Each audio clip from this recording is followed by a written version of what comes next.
Reality television lost one of its most familiar faces on May 30th, 2026, when Matt Brown, the eldest son of the Brown family made famous by Discovery Channel's Alaskan Bush People, was found dead in the Okanogan River near Araville, Washington. He was 43 years old. The confirmation of his death ended 3 days of desperate searching that had kept his family and fans in a state of painful uncertainty. The ordeal began on Wednesday, May 28th, when Okanogan County Emergency Services received a 911 call from a witness who had been speaking with a man standing in the shallow section of the river just south of Araville. The witness briefly looked away, heard a sudden sound, and turned back to find the man facing down in the water, being swept away by the current. Officers arriving at the scene recovered a backpack on the riverbank with an empty gun holster, while a revolver was believed to have sunk into the water. A large-scale response was immediately launched, with dive teams, watercraft, and aerial drones deployed to locate him, though treacherous currents and heavy debris repeatedly forced crews to pause their efforts.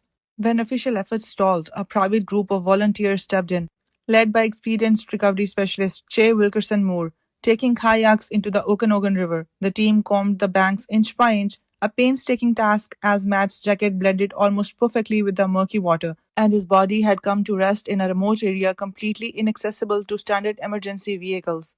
After an exhaustive search, the volunteers finally spotted him several miles downstream from where he was last seen alive. Matt's younger brother Noah, who had joined the search efforts, was present when the body was brought to shore and identified his brother on the spot. The same Saturday evening, Bear Brown delivered the heartbreaking news through an emotional video, confirming the body recovered from the river was indeed Matt, and the injury appeared self-inflicted. He was careful to note the county coroner had not yet issued an official ruling and the formal process was still underway. Bear also urged the public to be kind online, pointing out that Matt himself had spoken in one of his final videos about how deeply hurtful negative comments from strangers had been to him. What made the news particularly devastating for Bear was the direction the tragedy had taken. He had spent years watching his brother fight addiction and had always feared that an overdose might one day take Matt's life.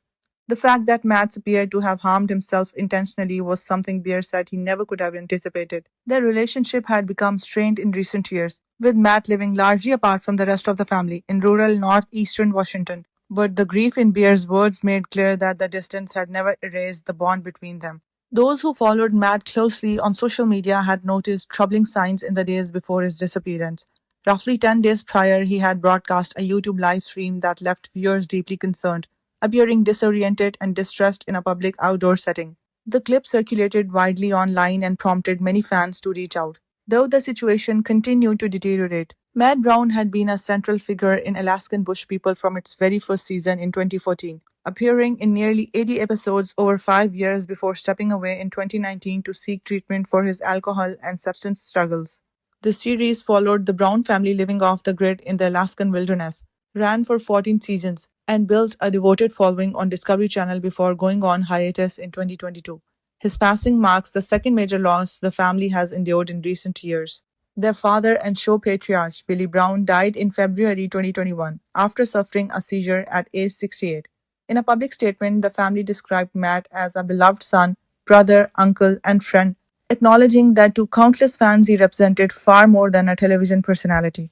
The Okanogan County Coroner's Office has taken custody of his remains and will issue an official ruling on the cause and manner of death in the due course.